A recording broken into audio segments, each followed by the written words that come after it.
Good day and welcome to Bridging Expertise Regional Anesthesia Strategies for the Pediatric Patient, jointly hosted by Asian Society of Pediatric Anesthesiologists, ASPA, and European Society of Regional Anesthesia, ESRA.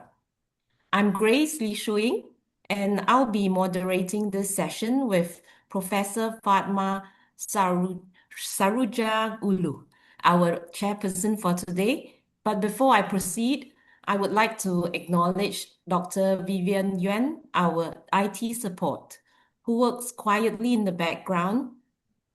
And besides playing a very important role in our webinar, she plays the crucial role of Chief of Service for Anesthesiology in Hong Kong Children's Hospital. So that's us. And it is a true honor to present our chairperson for this webinar, Professor Fatma Saruja Ulu, Head of Anesthesia Department of Hajjah-Tepe Hospital.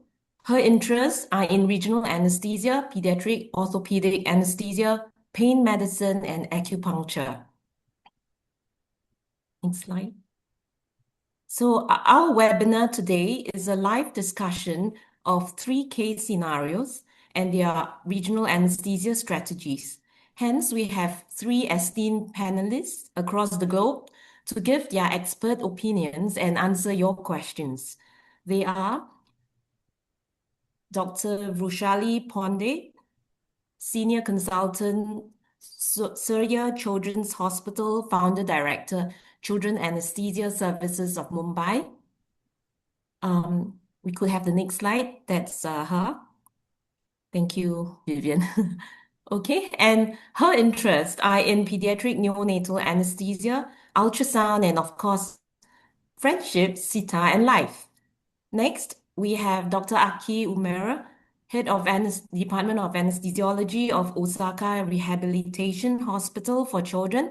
She is known for her special pediatric epidural technique using microdrip infusion and dexmedetomidine anesthesia with laryngeal mask. She loves traveling, cooking, and baking Japanese and German cuisine. And finally, we have Dr. Axel Sauter, consultant anesthetist from Oslo University Hospital, and also associate research fellow from Inselspital University in Bern, Switzerland. His interests are in orthopedic anesthesia and regional anesthesia using both ultrasound and nerve stimulation. So, moving on to our program for today, we will discuss 3 cases, spending around 20 minutes each case. After a brief case discussion, our panelists will give a rapid RA strategy round before we delve into deeper discussion, followed by a quick poll, sharing of polls by our panelists, and finally Q&A open to you guys, the audience. We hope to spend about 20 minutes on each case, and we will focus on RA options, multimodal analgesia, safety, and pragmatic pathways across differing resource settings. So now we can go through a bit of our house rules. We will run live polls, which you will have 30 seconds to respond, and you will need to close the poll to see next slide, and results will then be shared after the discussion. For the open audience Q&A, in the next slide, please use the Q&A tab for questions. Please note that chat and raise hand functions are disabled. Do keep questions short and clinical.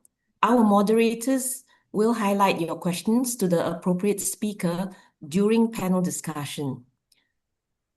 Just for your information, this session will be recorded. We will email a post-webinar survey, and you will get the certificate of attendance when you complete the survey. So with this, it's now my pleasure to invite Professor Fatma to facilitate our presidential messages. Hello, Professor. everyone, esteemed colleagues and dear friends. Today, we have a collaboration with Asian Society of Pediatric Anesthesiologists and Ezra Pediatric Regional Anesthesiology working group. And we planned a webinar together and give information about some real cases, and we will talk about them, and we will talk about the pain and reducing surgical stress, minimizing opioid usage, and how can we help our pediatric patients along the surgery, especially in neonatal period. So we have to share our knowledge across borders, and we have to ensure that a child in Bangkok, Berlin, Turkey, or Beijing receives the same high standard levels of anesthesiology care, and together we are talking and turning global expertise in our webinars. And thank you for being part of this vital exchange. I wish you all inspiring and productive meeting. Thank you for being with us. Hello everyone. As the current serving president of the Asian Society of Pediatric Anesthesiology, it gives me immense pleasure to invite you to this meaningful collaborative initiative. This is called as Bridging Expertise. The idea behind this concept is extremely simple but powerful. We bring together expertise across the region and continents so that we all grow together as global pediatric anesthesiologists. When I first approached the leadership of Isra Eleni Moka, she immediately saw the value in this collaboration and connected me to Fatima, who is the current lead in the Pediatric Regional Anesthesia ISRA. So this is how this webinar has been conceptualized. There's more to come, of course, and you're warmly welcome here, and we would love to hear your feedbacks. So welcome to today's webinar on Bridging Expertise. Hello.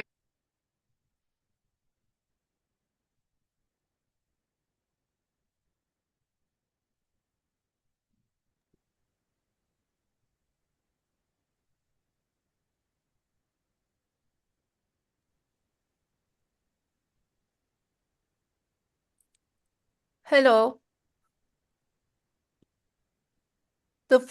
I will introduce you the first case. It's my pleasure to be here and to be with our valuable speakers, and it's a big opportunity to be all around the world and with Europe and Asia together. In first case, we will have a challenge. As we all know, congenital diaphragmatic hernia repair is a challenge for anesthesiologists and surgery, and it's a little bit frightening cases in an anesthesiologist's life. And so we have a baby here, a neonatal baby, postoperative on the third day, but he has some issues, and the Apgar scores are very low, and ESA 3 scores. He is in the post-neonatal ICU because we have to get intubated, and we have to be in a good position to be in a mild pulmonary hypertension, and we have to give sildenafil or milrinone whenever we have to. So we have a tough issue on the surgery room. So we have to get hemodynamic stability, and then we have this baby to get postoperative analgesia, to have this baby extubated. And so we have a lot of work to do as an anesthesiologist.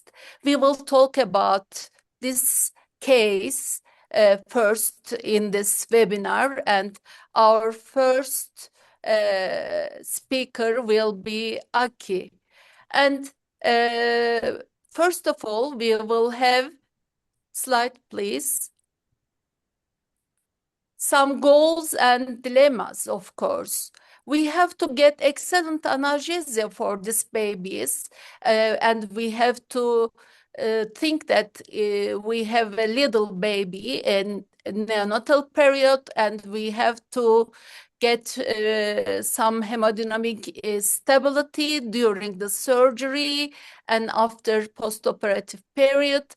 And we have, of course, we use opioids, but we have to think that we have respiratory depression. And so we have to use some regional anesthesiology techniques, and otherwise we have to delay the extubation. So we will talk all these things together and solve this problem. And when we have a challenge in our hospital and operating room as a neonatal period, we will talk about all these subjects. And so we will go on with Aki. And first of all, we have some pool questions, and we will go on them. And we will see the pools. You can see the pools, and we will take these questions together. And as we can see, these questions, we are waiting the pools, and now, and we will talk about the hypertension, pulmonary hypertension, and to act to minimize the hypertension, we can use milrinone or sildenafil. What is the reason for this? The first question is about this for the anesthesiology period. And the second one is which regional anesthesia technique will be benefit for these pediatric patients. And so we can extubate this baby earlier to get successful postoperative period. We have some regional blocks there, and you can see, and we can choose one of them. Okay. Then, yes. And we will discuss some regional anesthesia strategies together, and we have some options, as you can see. We will talk about these techniques together. And first of all, I like to ask Aki, do you have some options? Which options that you receive in your challenge in your operating room when you have these babies in your hospital, Aki? Which I will choose a thoracic epidural with catheter and not lower part of thoracic. So I will choose always between thoracic 11 and 12. And I put a catheter. So in this case, always, also it's relatively stable, not under ECMO, and but it's newborn, and the goal is we have to stabilize respiration and circulation. So we need a strong analgesia. So also not during anesthesia, post-operative analgesia also we need. So I choose thoracic epidurals with catheter. It's a difficult technique in neonatal babies, as we all know. It's not very easy to perform thoracic catheter. in every hospital or every anesthesiologist can do in neonatal period. And so, is Yes. there anything that can we use in practice? I know it is very essential and it is the gold standard in thoracal epidural is very important, but perhaps anyone in our webinar cannot do thoracal epidural in their practice. So how can we improve ourselves if we cannot do thoracal epidural? Yes, it's a very important point because of such a critical case, we have to, but even we need strong analgesia. So, but what important is do what you always doing in every case. So, if you don't have so many experiences with epidural, so it's of course, choice is from caudal. By newborn, we can put catheter till thoracic level from caudal, so it's easier. Also, now newer technique for electrospinal block or also such a block, but such block it's difficult to put catheter, and also we need ultrasound. So maybe I recommend, so you in always practice you will do epidural. So by newborn we can do easier than many bigger cases. So please, I will say in such a case, for such a case, in every day you have to work with epidural or a caudal, so till catheter till thoracic level. But of course, it's important is what you do always in your practice. So if you do many electrospinal block or intercostal block or a tap block, so you can choose such block. But important is do please do excellent analgesia for these babies. Yes, it's very important. Yes, is there anyone that can their experience? What is your experience about the congenital diaphragmatic hernia? Urushari, do you like to have any Yes, actually, challenge? yeah. I'm glad we're discussing this because, as Aki puts it, yes, it is not an everyday job for somebody to put a thoracic epidural in a neonate. However, caudal epidural is something that everybody can do. So, from caudal epidural space, it can be a portal for us to put the catheter where the tip you want it to be. However, those catheters are not always going to behave the way we want them to, but we can always try to thread in as much catheter as we can measure from the thoracic, I mean from the surgically congruent level till the caudal epidural space. So that much catheter we can keep in. However, of course, paravertebral actually is a good choice. We could also, since it is a thoracoscopic surgery, maybe the incisions are not very long, so we can go for the facial plane blocks as well.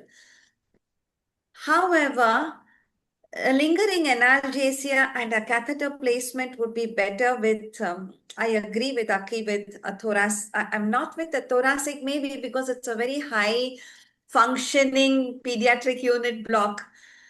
So maybe a caudal epidural, which goes to the thoracic level, would be a good choice. Yes. Axel, do you have anything to say? I don't have too much experience with diaphragma hernia, but I put quite some epidurals in infants or even neonatals. And I was always very afraid to put epidurals in these small, but for me, ultrasound was a game changer. So Yes, so definitely. using ultrasound guidance for children Yes. or small children makes it much more uh, safe. At least subjectively, I feel much safer when I have a real-time real guidance, and the distances are small. The imaging is very good. So if you're good in ultrasound, you should consider this as an option. And Definitely. secondly, I have a strange feeling about the use of erector spinae plane block, because I think we don't have any block technique that has so many indications. So we use it from everything from knee to maybe ear, nose, throat surgery. I don't know what indications we already have found, but we don't have good evidence, and especially in the pediatric population, we don't know. Maybe it works better, maybe it does not work as good as in adults. So I would prefer something with a solid evidence-based experience like thoracic epidural in this case. Yes. I like to ask, if you insert thoracic epidural, is there any hypotension in this babies, neonatal babies, in the operating period? Question is to whom? No, everybody, Axel. Sorry. Well, I certainly would consider this, but they don't tend to react as severe as adults. Yes, sure. So And uh, yeah, uh, sorry, by Aki. by epidurals, we can do put low dose and low concentration regional anesthetics. So I haven't so much experience with hypotension. So In fact, this is an age group which is very blessed by not giving us too much hypotension with the central neuroaxis. Leave alone epidurals, not even in spinal, the neonates really put a lot of hypotensive response for the simple reason that their sympathetic system is not as much developed. So that in a way that's kind of a protective blanket, as it were. However, I would also say that once we start putting these catheters, especially in this age group, we need to be very careful about what dosages we use, what drug we use, and how we set up the infusions and how well we take care of those infusions. I think that is extremely important. So, as we are in this panel, we are tilting more towards a caudal epidural catheter. Would you agree with me, Aki? Yes. So now we would come to, I guess, the detailing of the dosages. So Yeah. maybe we probably should be discussing that a little in the detail. Yeah. So Aki, And what about you? I mean, which drug would you use and how much? During OP, I'm always doing using a lidocaine. But after putting in catheter, I put 0.2% ropivacaine. But I use so low dose because I put lower thoracic level, so I don't need so much doses. So during OP, I always do lidocaine. Okay, that's interesting. Okay. May I share what I do in my practice? We always use ropivacaine. Of course, we pass caudal catheters from the caudal space, and as much as the catheter needs to go till the tip of, till the thoracic level, which is say typically T6 or T7, and the first bolus is usually 0.3 ml per kilogram of 0.1% ropivacaine. So that's our loading dose. And then in this age group, we set up infusions. Of course, the neonatologists are very, very well versed with what we are doing. So we put an infusion up of 0.2 milligram per kilogram per hour of 0.1% of ropivacaine again. So thank you. Do you have any opioids for the analgesia for this patients? Do we have to use during the operation, and what do you use? Dexmedetomidine or remifentanil or anything for intraoperative analgesia, or what is your option? Okay. Uh, I think for option,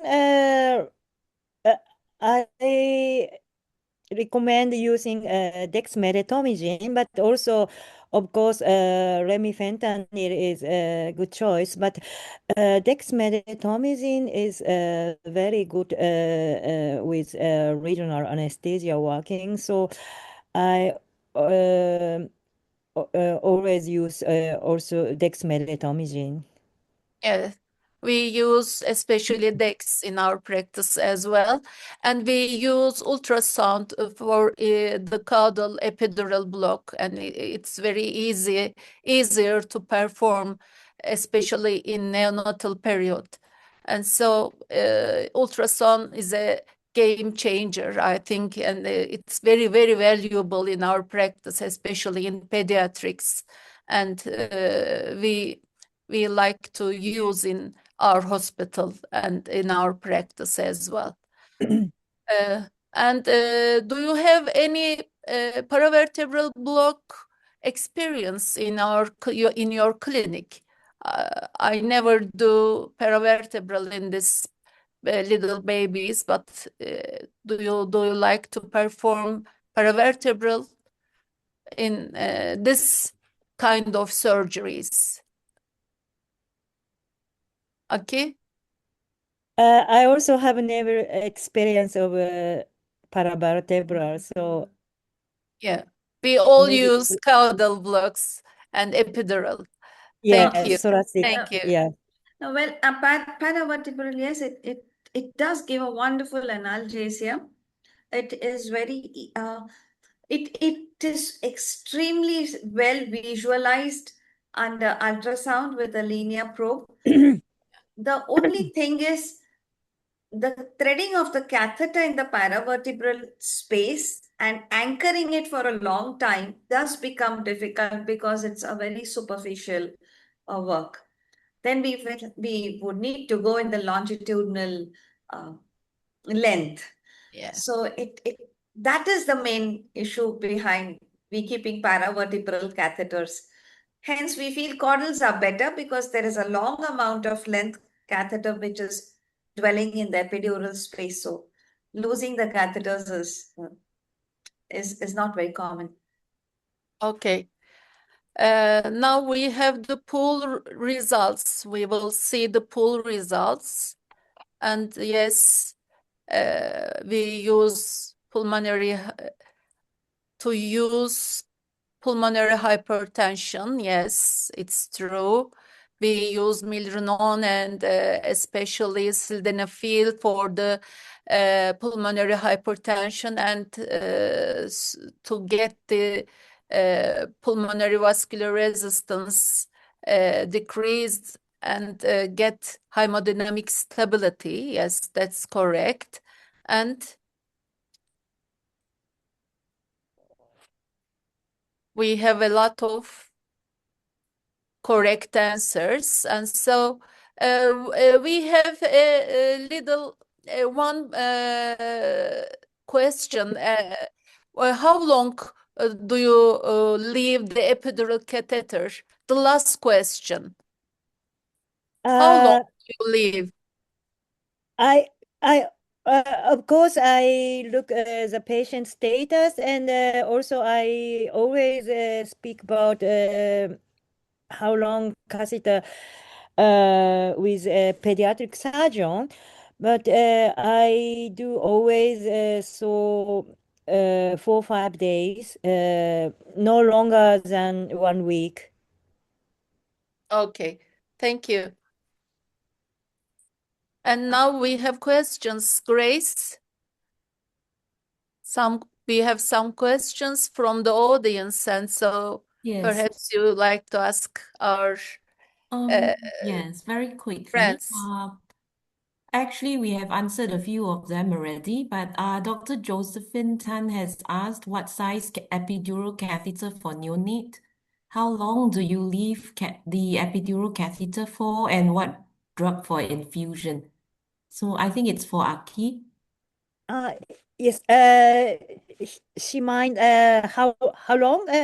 What size of epidural catheter do you use? Uh, I have a special catheter for newborn baby, so it's made by Hako in Japanese company. So it's a 90 gauge, and it's very 0.7 millimeter thin catheter. So we can put this, and always I put about 5 centimeter inside of epidural, Yeah. and I put about inside for 1 week. For I 1 week of local Yes, anesthetic infusion. yes. Okay. Is there an issue about the accumulation of LA in the systemic circulation? S- no, I have no experience such. So it, but Mm. not longest time is 1 week. But always I said so 3 4 days I pull off the catheter, and I always discuss with pediatric surgeon, and I look also Sure. vital What signs drug do and you use? May, lopivacaine. Ropivacaine, Yes, 0.5%. yes, Okay. 0.2%. Yes. 0.2% ropivacaine for Yes, neonates. yes, Okay. yes. may I add, Grace? May I add to this? Yeah, sure, Rosali.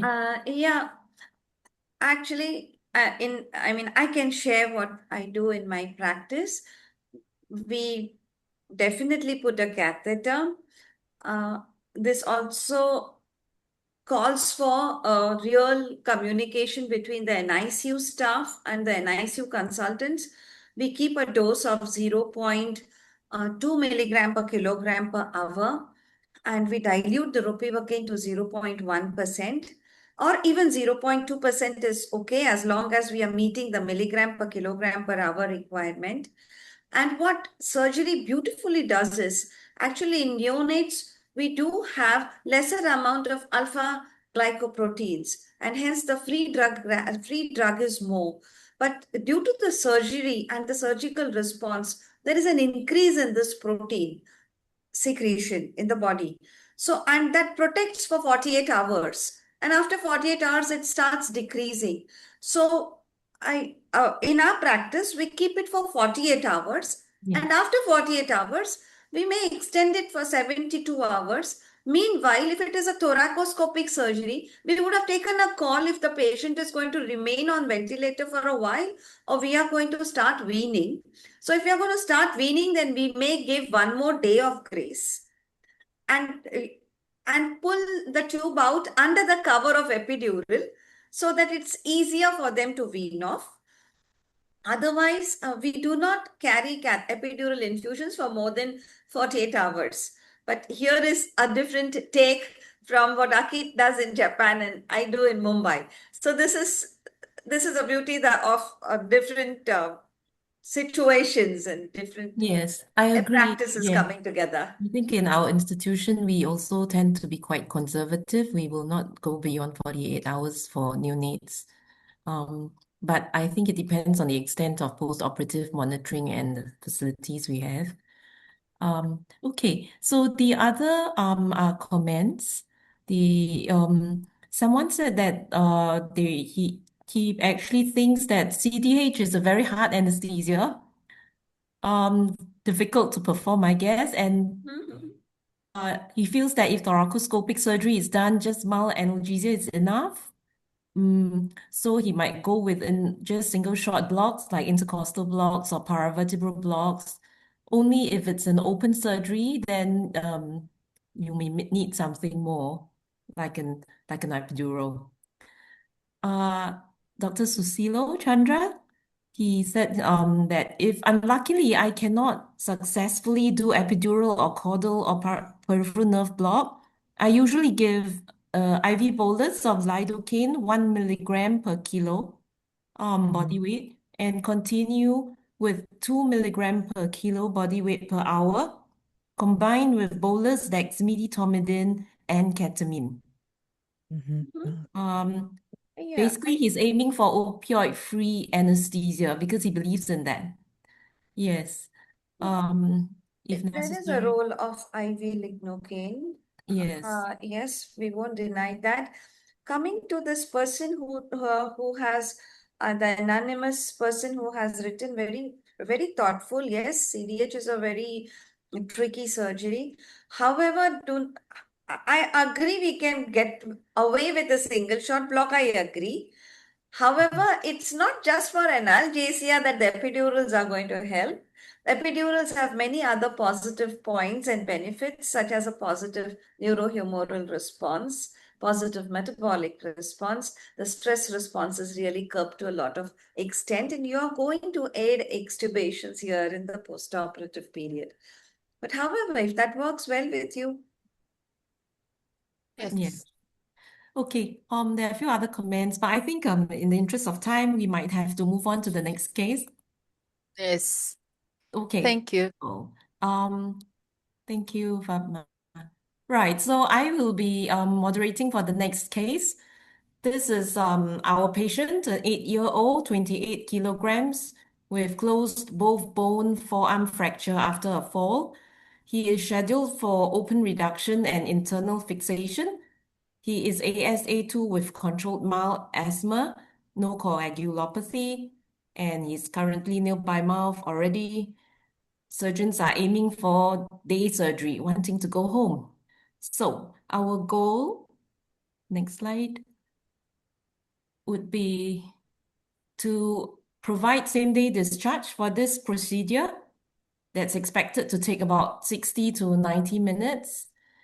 As for all surgeries, we are aiming for minimal opioids, especially since parents are very motivated for early discharge and return to school. And these have to be weighed against the need to provide reliable surgical anesthesia for surgery involving not just one, but two bones. It should cover intra-op tourniquet pain. It's beyond 60 minutes usually, depending how fast your surgeons are. Ours not very fast. And of course, there's an issue of post-op rebound pain potentially. And even then, we hope to enable the child to go home early. So let's poll everyone. Oops, I think we have to move forward. Okay.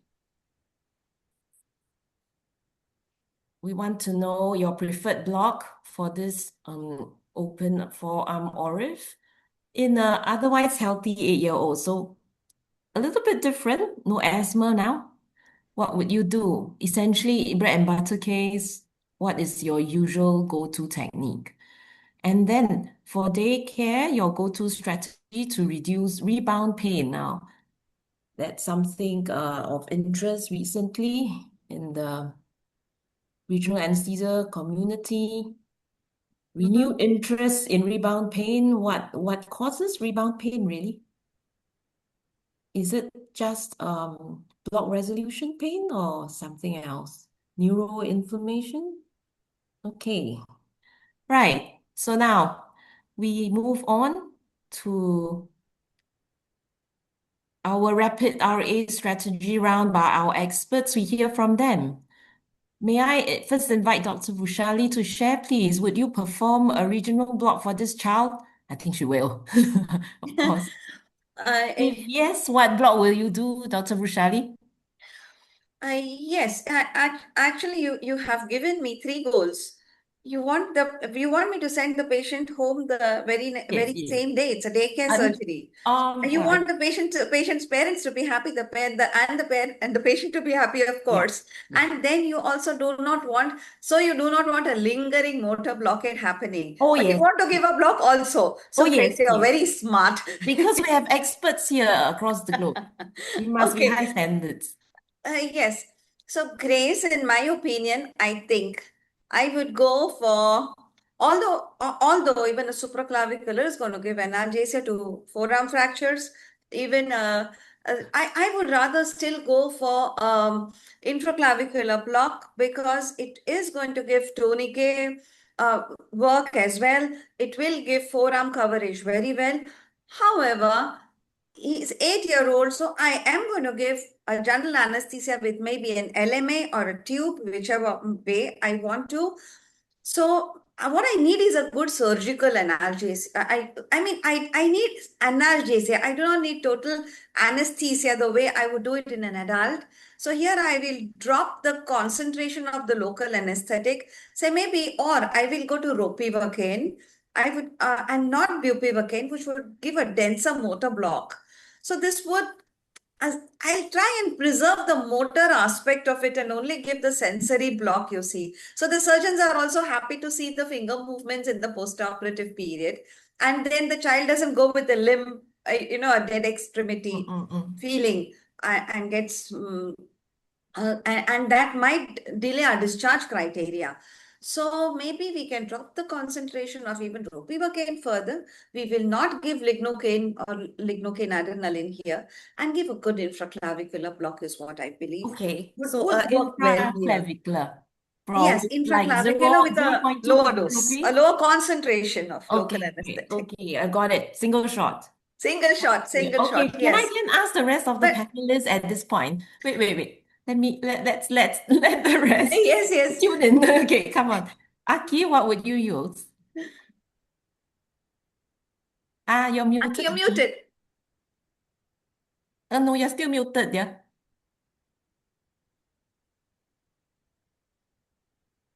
Hello. I also agree with Brushari. So I also give infraclavicular block. Yes, and during OP, I use with low dose sevoflurane and dexmedetomidine, and with a laryngeal mask airway.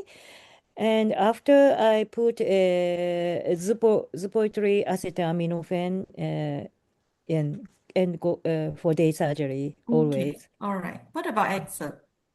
I would definitely go for infraclavicular, a little Oh, bit tradition in our department because we did a lot of clinical and scientific work on this block, and I also like it in children because it's only one needle insertion, so you don't have to, as with axillary, uh, find a lot of nerves. Um, but it's actually a matter of taste, so I don't want to tell anybody. Supra, infra, axillary, everything might be well.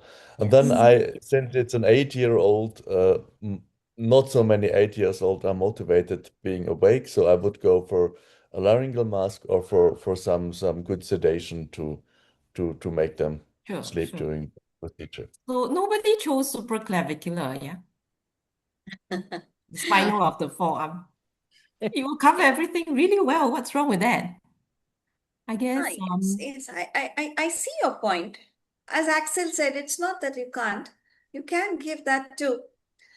Uh, so you are just trying to see. Can you say how beautifully pediatric anesthesiologists with regional anesthesia kind of agree with infraclavicular? Maybe because our thought processes are like that. We go for this block because if we want to give catheter, the anatomy renders itself very well here for catheter fixation.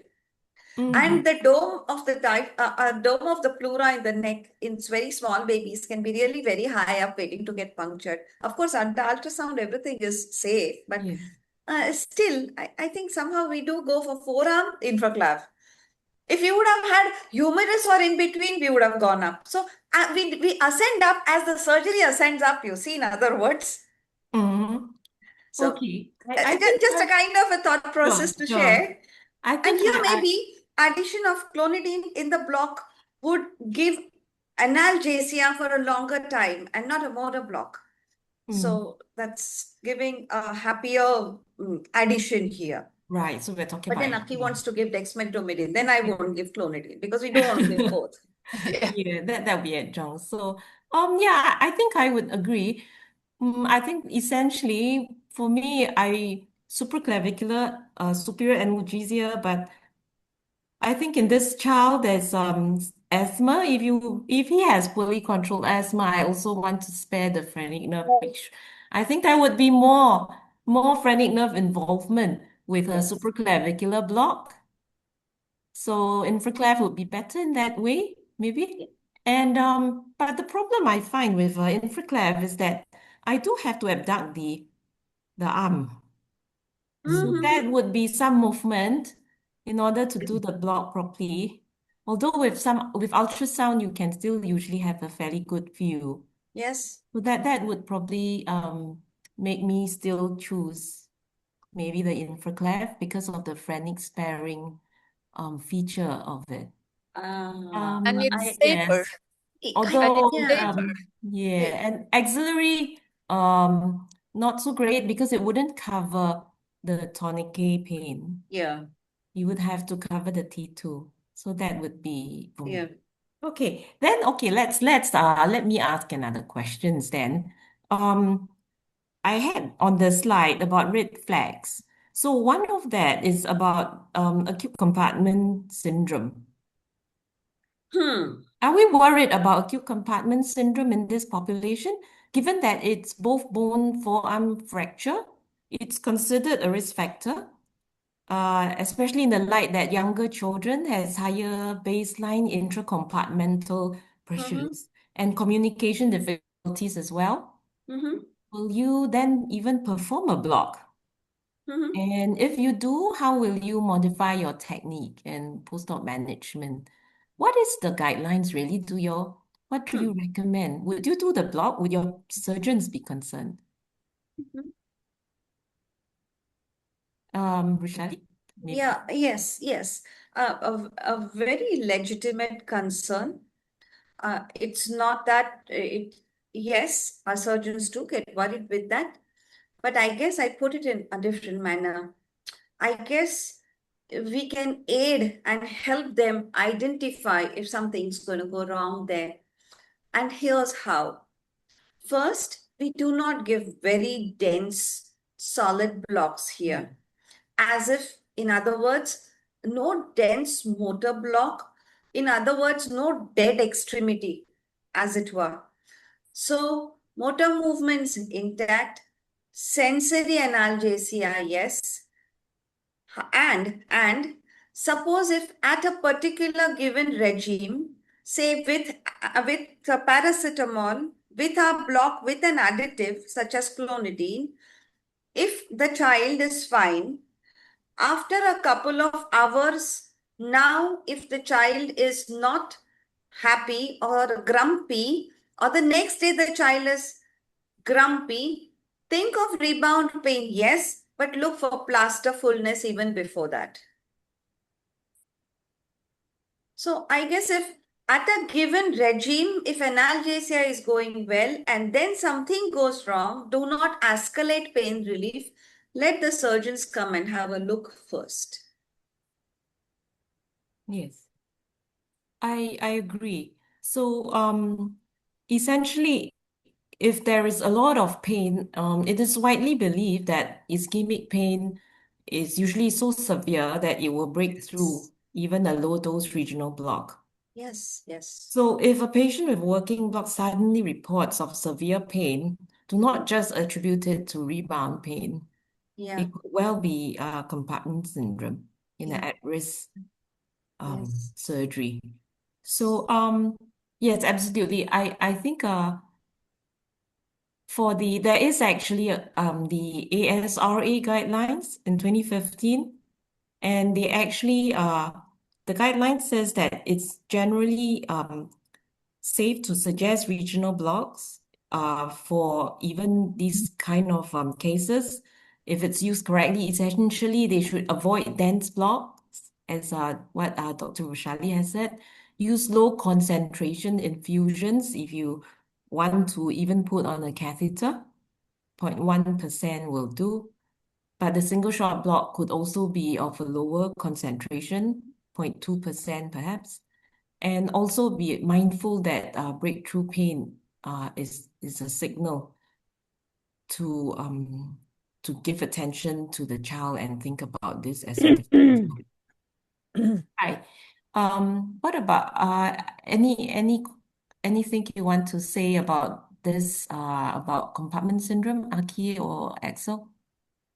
I'm most worried about my orthopedic surgeons. So if they're worried, I'm worried. If they're not worried, I'm neither. And they like dense blocks, and they like a solid brachial plexus block for radius or combined fractures. So it actually is not regularly discussed as a real issue in my department, even though we are aware of that it can happen, but we are more afraid about postoperative pain.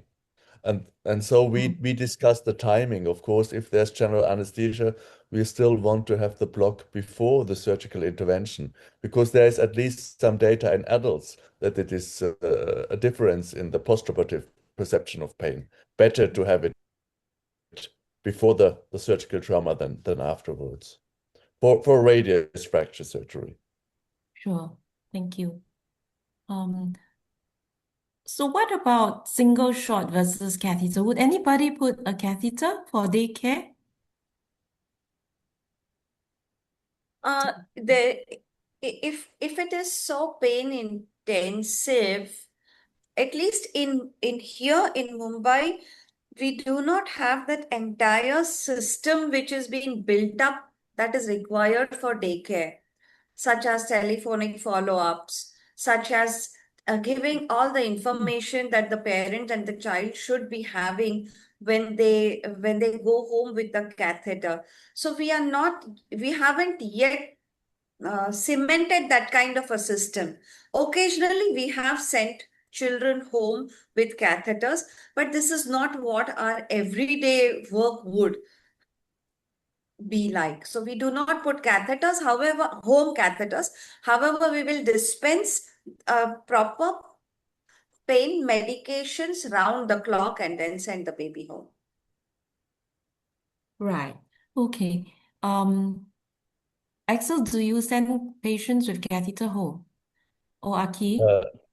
Not in this setting. I never heard about that. One Sure. of my colleagues would have used a catheter Mm. in this indication, but otherwise we're happy with catheters. Even though I think the trend is that we use less and less catheters, and that we use single injections with a good multimodal analgesia. So, well, but as said, certainly not in this arm fracture Sure. setting. All right. Aki, in Japan?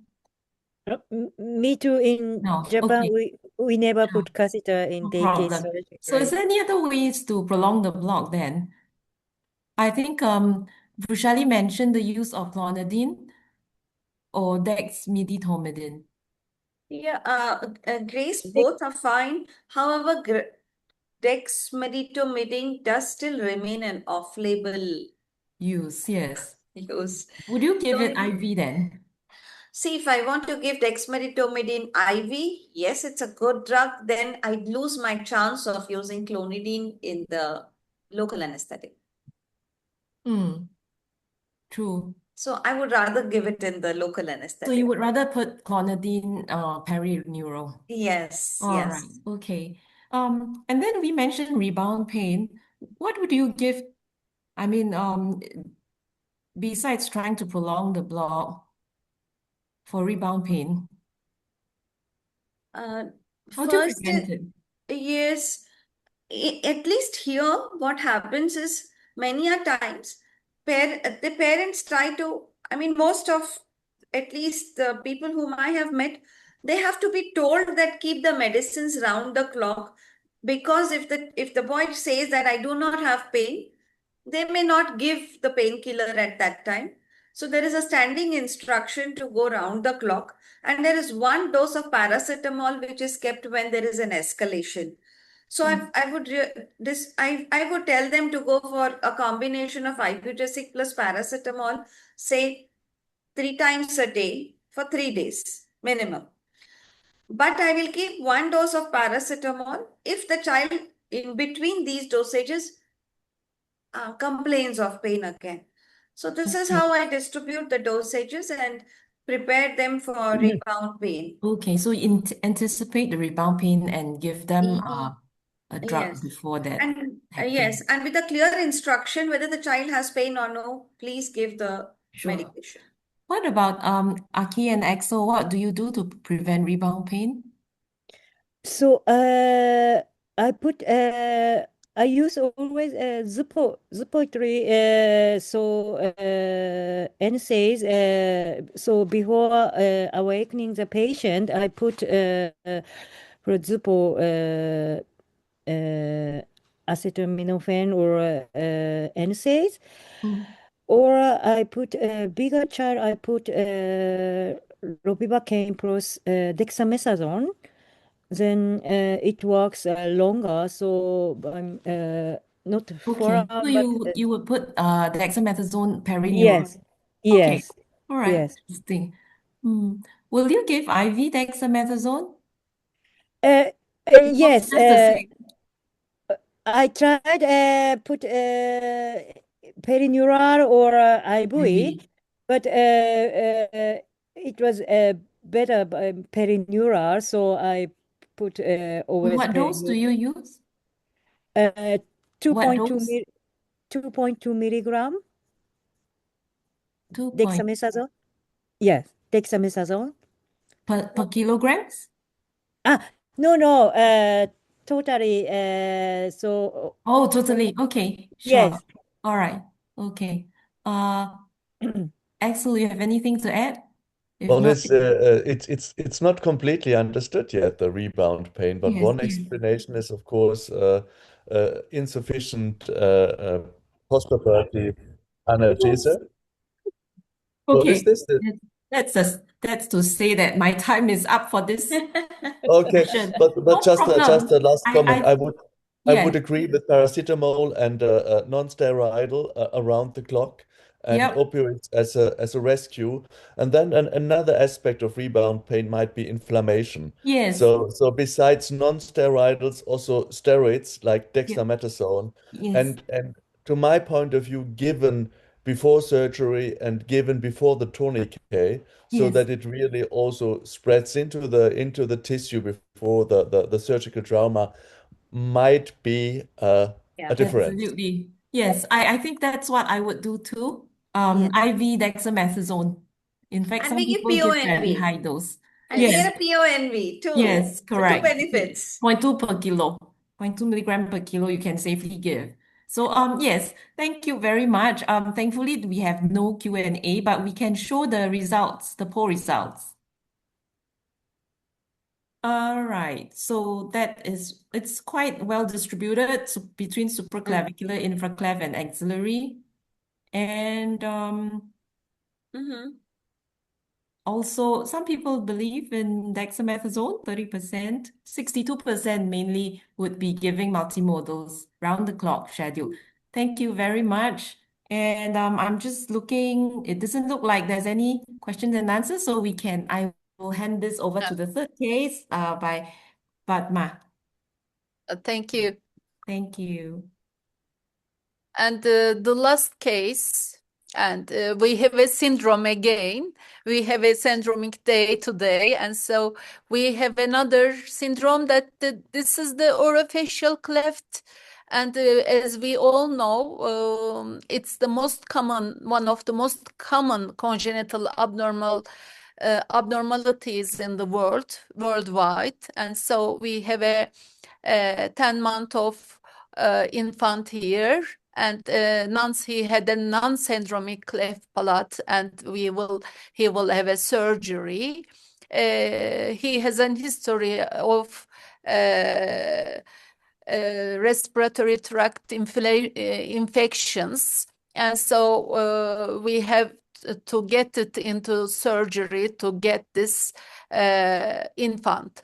And so we will talk about this, and we will talk about the goals. And so this is an airway surgery, as we all know. So we have to get opioid free or low dosage of opioids in our surgery. And Again, this is an airway surgery, and so we can have respiratory depression with edema and other things, and for the surgery, for the intubation, and the patients will be in a good position in postoperative period if she or he cries so much, the surgery.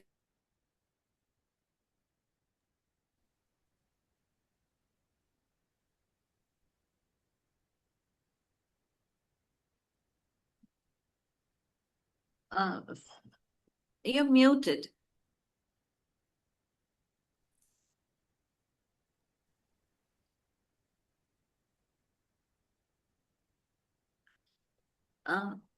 Dear Fatma, you're Fatima, still you're muted. muted. Oh, okay. Yeah. Now? Okay, sorry. We have an orofacial clefts here, and we will have a surgery. And we know that it is one of the most common congenital abnormalities in a worldwide. And so we have a lot of patients and pediatric patients here. And we have a 10 months old patients here, and he had an infections. So we have to solve this problem. And so we will have a surgery, cleft palate surgery. And we have to get minimal opioids because we have the airway. And so we have an airway surgery and we will have an intubation. We have to get an intubation.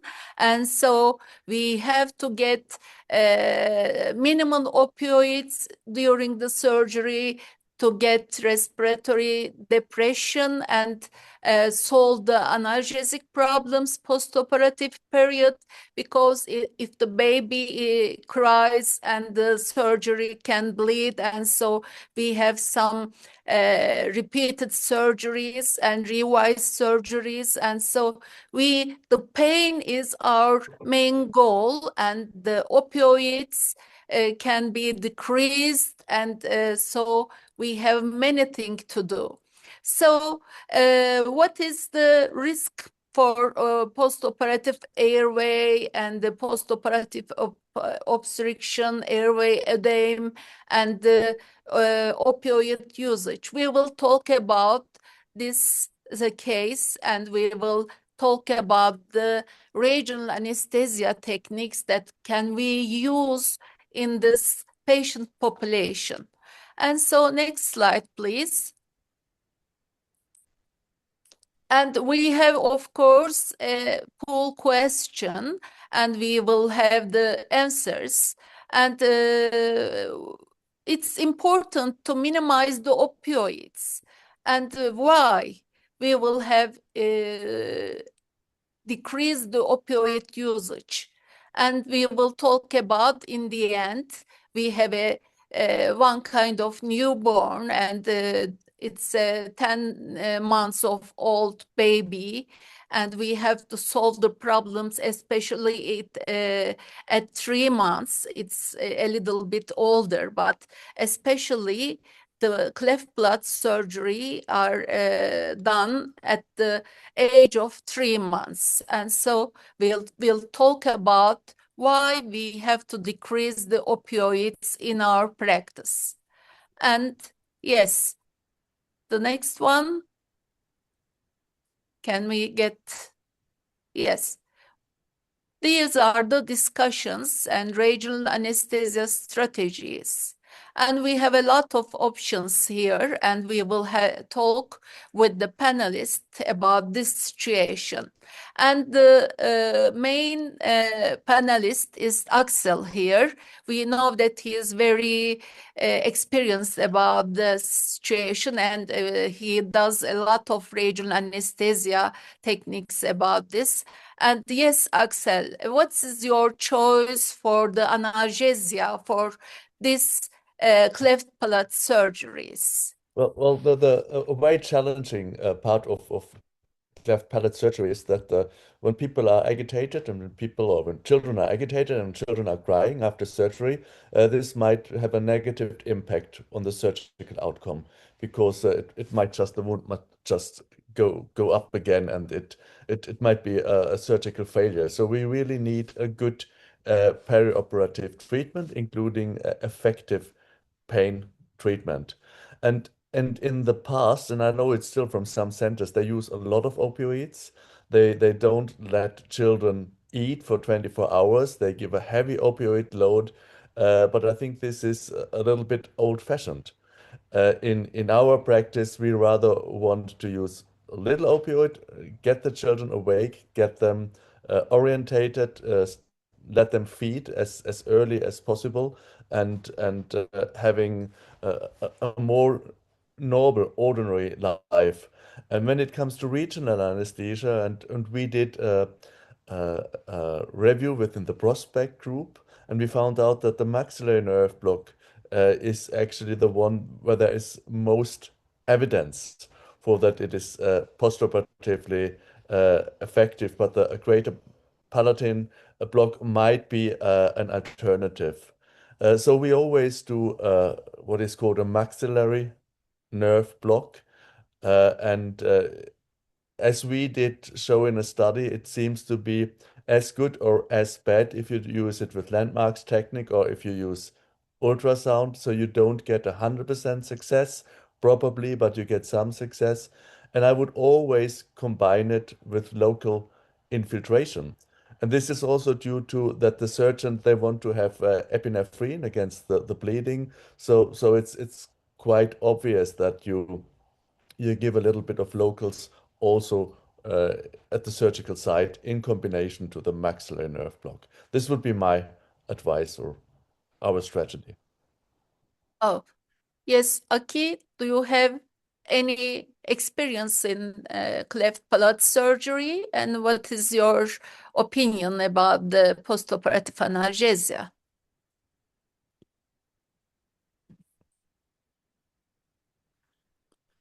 Muted.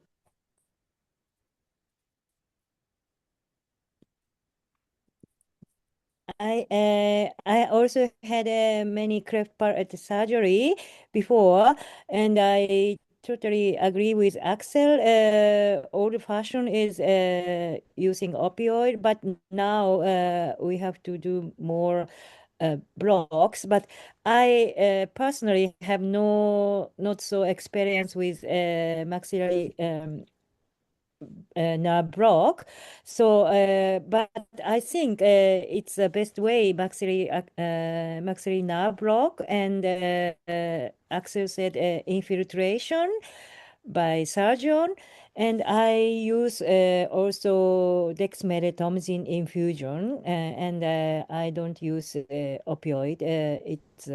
I think it's the best way for cleft Yes, palate. Urshali, Yes, what I've observed what's is your Aki. opinion? Yes, yes, yeah, but what I've observed is Aki is very much towards the dexmedetomidine infusions. Right Yeah. from the first case. I mean, that's it's a very good drug to use in peds. That's the only neuroprotection we have. Yeah, coming to the cleft lip and palate regional anesthesia strategies, I guess I'm all with what Axel said. The suprazygomatic approach maxillary block is the go-to block for us. Previously, we used to give greater palatine to Axel, but we felt that it gave analgesia, not that it did not. But after going towards the suprazygomatic approach maxillary nerve block, we in fact realized that the amount of feed that they take in at least the first 24 hours is definitely 80% of what they would take before.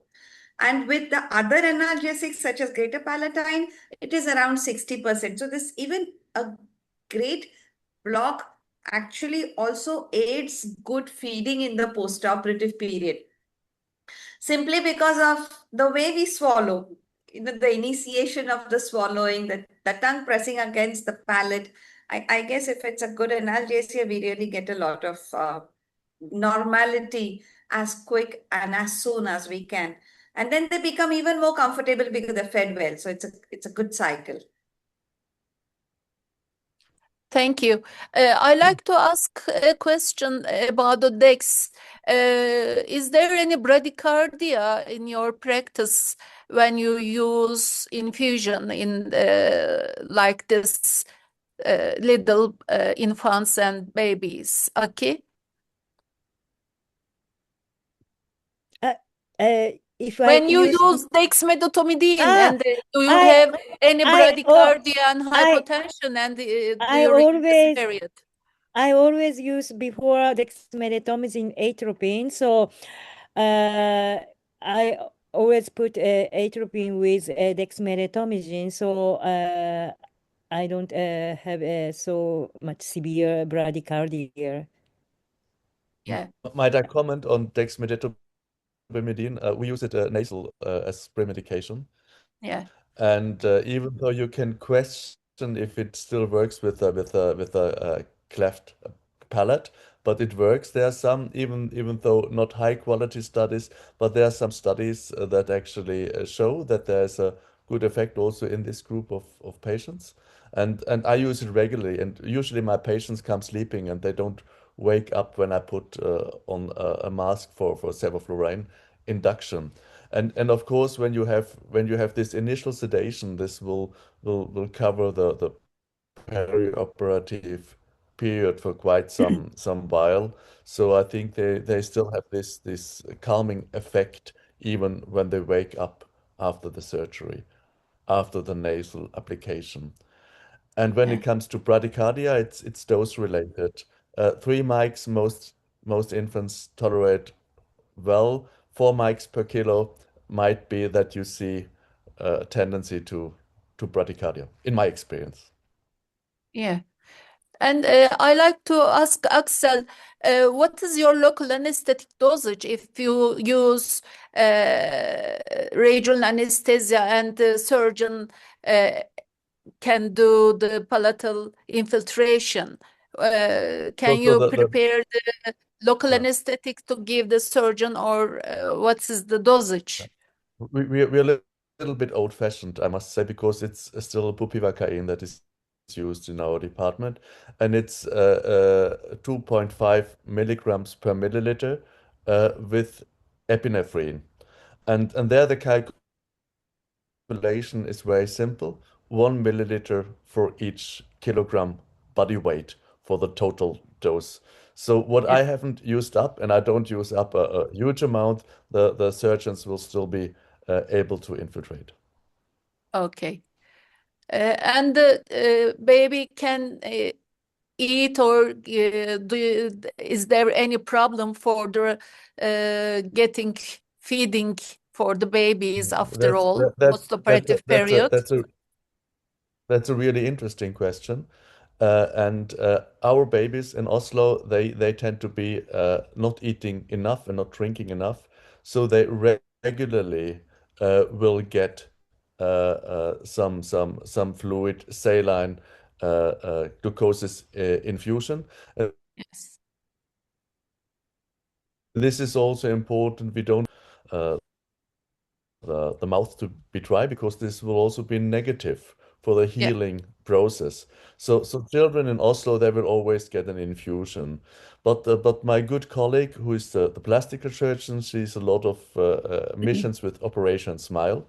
And when you end up in regions where food is not as much available as in Norway, uh, they never see a problem. The children are just eating because they're hungry. So it's really a little bit of the setting, Yeah. but in this uh, uh, typical Western uh, uh, cultural background hospital like Oslo, a fluid infusion would be crucial. Thank you. And is there any experience or option for the regional anesthesia for cleft palate surgery? Aki, No, do you have another uh, experience for the cleft palate surgeries, and what's your experience no, about it? Is there? o- Okay, thank you. I was I was Burshani, do I you? was Yeah, allowed I was allowed to maybe share one slide. And I Yes. could show you a landmark-based maxillary nerve block because it's such a nice and easy block, and maybe people in the audience, if they haven't done it, would like to see it. So I will share my screen and I will show you the block. Can you see it? Can Yes, you see the chart? Okay. yes. So you just go on the temporal bone, you change the direction of your needle, you're in the right position, and you inject. So it's quite a speedy block. And you Yeah. can Oh, do it with nice. ultrasound, but it's getting more complicated. Uh, there are some misunderstandings because what I did now, I did an injection into the infraorbital fossa, and I hope that there will be a spread through the tiny pterygomaxillary fissura into the uh, pterygopalatine fossa. So there is a way to go, and it's somehow you give quite a high volume because most of your injected will go superficially, but we can see that there's a high chance that it really enters uh, to the nerve within the pterygopalatine fossa. Axel, just a minute. There's something extremely interesting. Can we go back to your slide? Can you Sure, show me then the slide again? It's something very, very interesting. The same slide that you showed right now. yes, yes. Yes. Do you know? And can you show the procedure also? I'm so excited to get to share what I felt. You know what? Where his thumb is, that would be where the probe would be. Just looking towards the needle. Yeah, yeah, that's right. And that's going to be ultrasound aided block because it's never a guided block. Can't see the needle when it's passing behind the zygomatic process. So actually, we both me with ultrasound, you with landmark, you're doing the same. Just that we're I, seeing it. I also do it with ultrasound, but Yeah. as we showed in our recent study, we had an MRI study. We performed blocks in 1-year-old children around on Yes. one side landmarks based, on the other side with ultrasound, and then we went immediately to the MRI to see if there was fluid in the fossa pterygopalatina around the nerve, and it was quite comparable. So we could not improve the success rate by Yeah. the use of ultrasound. Sure, sure. Because it just remains an aided block actually with Mm. ultrasound. And there are lots of questions for you, Axel.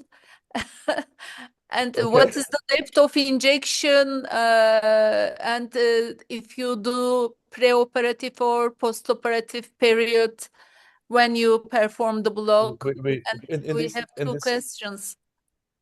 the dosage, it's 0.15 mLs per kilo each side in these little children. So it's quite a dose. So a lot of the injected will not reach the target nerve. And what was the other question?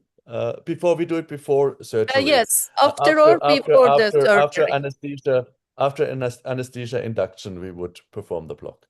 Yeah. Okay, But thank you. hold on. Can I Yes. just add one more small little comment?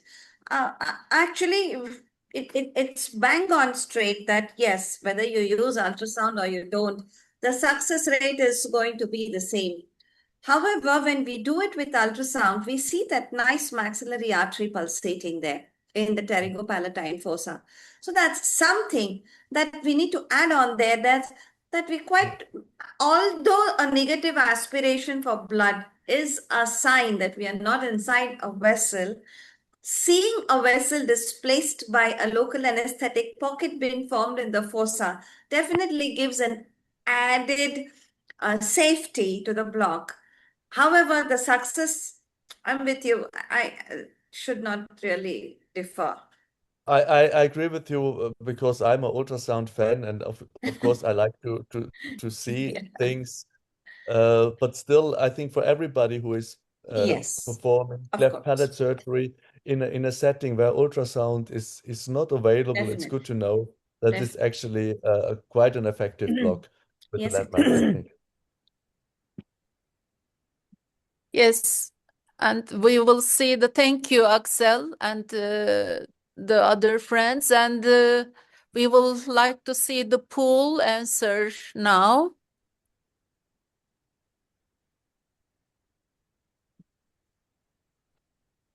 Yes.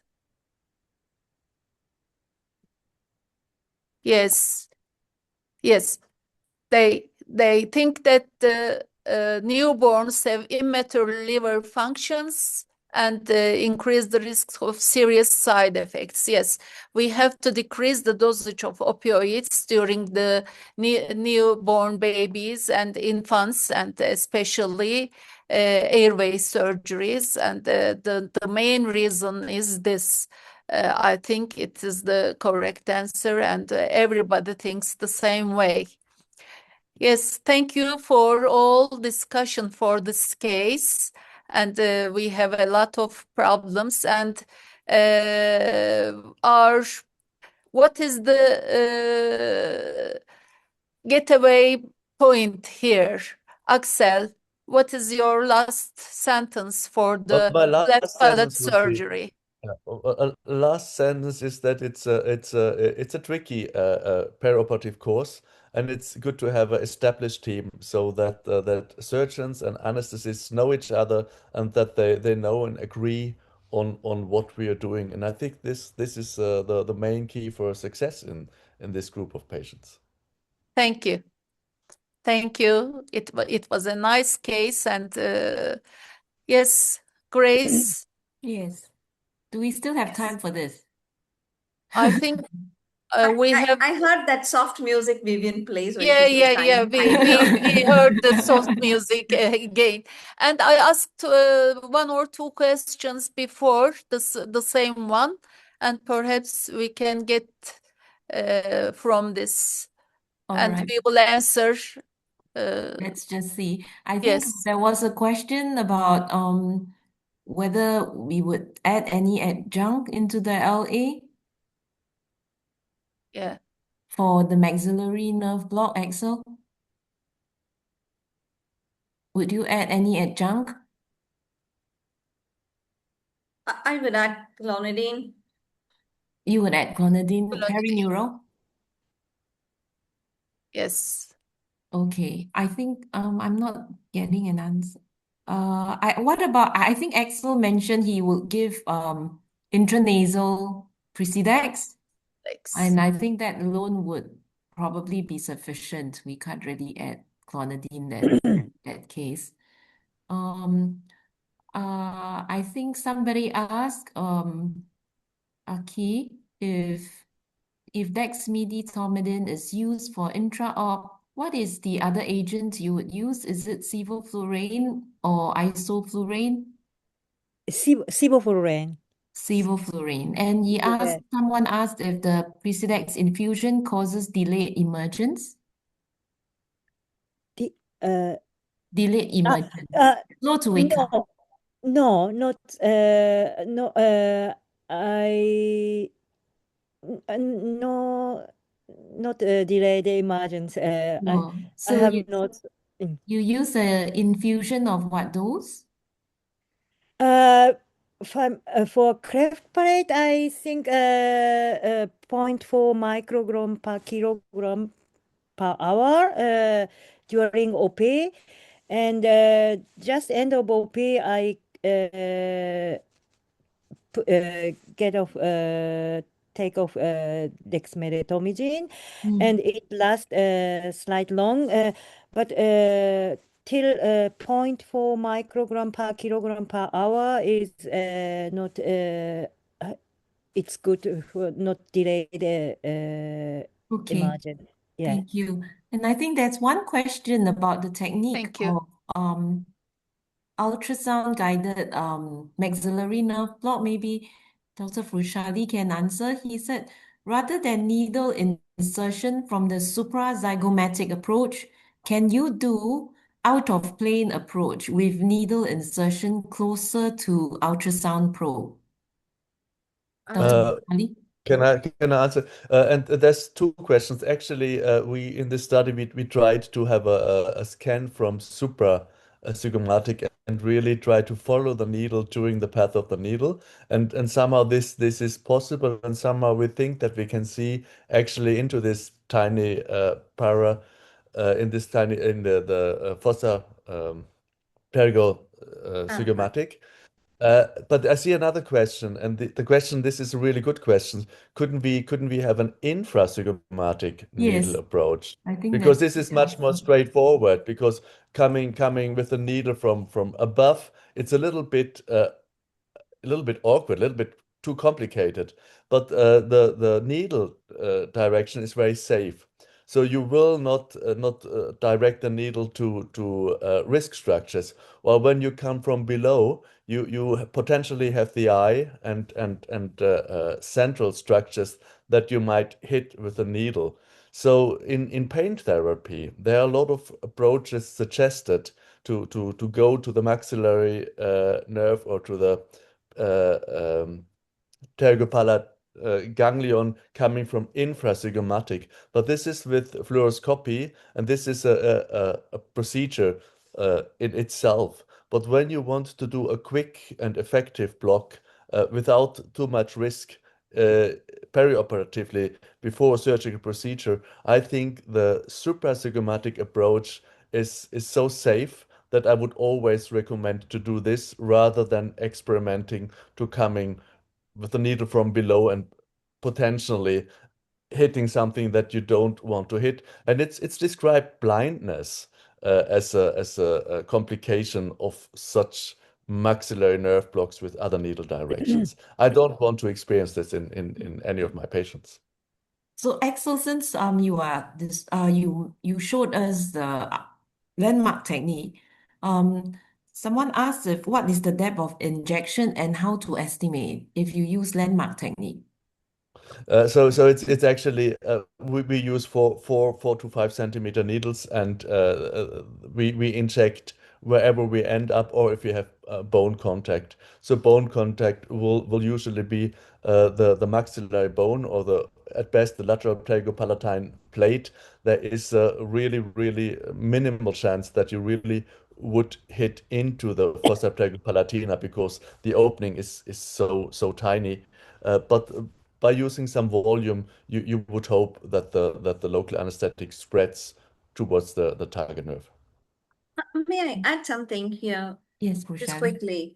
Yeah, all who are listening, maybe you could do it right away. This see, if the insertion point is actually the place from where you know your block would be successful. So that's very important, because what Axel showed us, telling you the whole story. But however, if you can palpate your lateral orbital margin right now, as I am doing, and palpate the suprazygomatic, palpate the zygomatic arch here, the junction of the two here is, there's a space here, or that's the space which is your needle entry point, and then you enter perpendicular straight like that, and then go, then that's your trajectory to go in. So after, there is kind of a gift that you feel, that is, it's very difficult to say how many centimeter inside, because children are going to come in different weights, so you will have to go by that. And hence, maybe if there is a ultrasound there, it will, you will see not the needle entering as it were, but there is something that is moving in the scan that appears there in the suprazygomatic. However, it can be done this way, of course.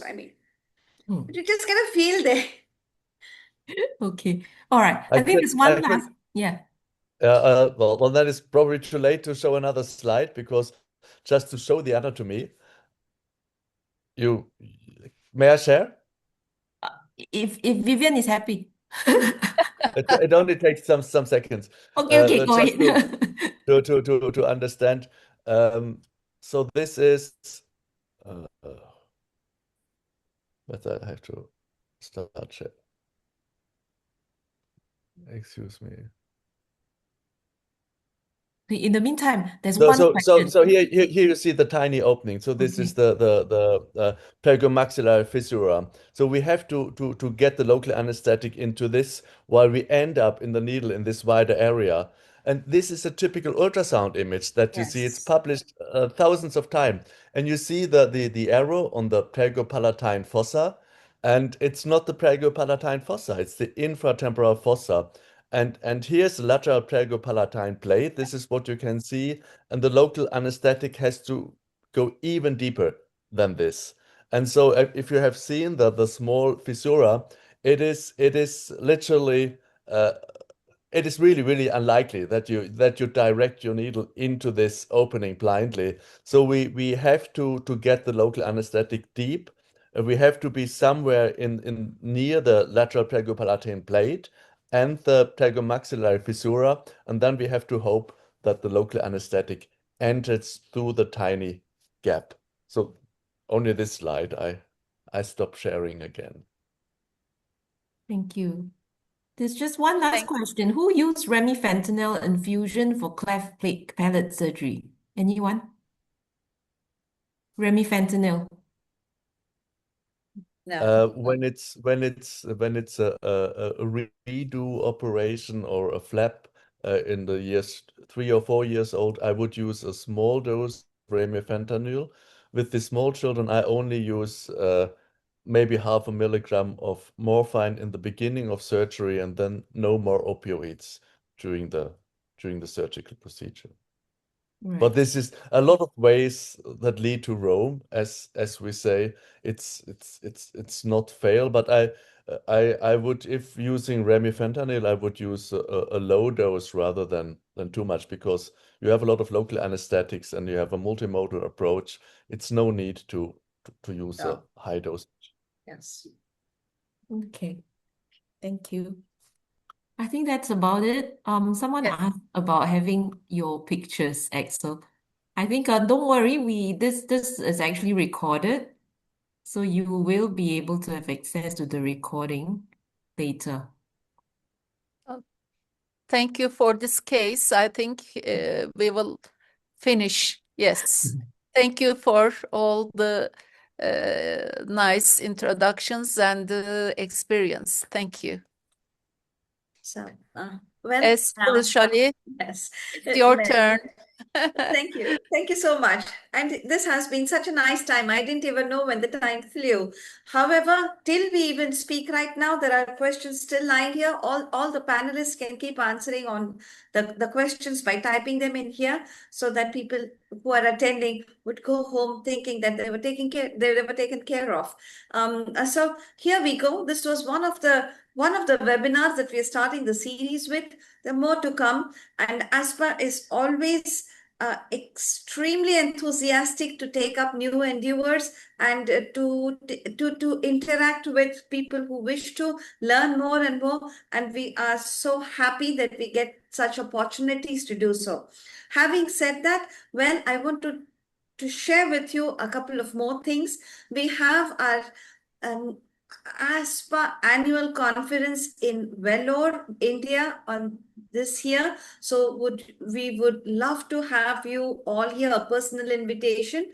And yes, follow us on all our social platforms. This very webinar shall be recorded and would be displayed on our YouTube, Facebook, and visit our website.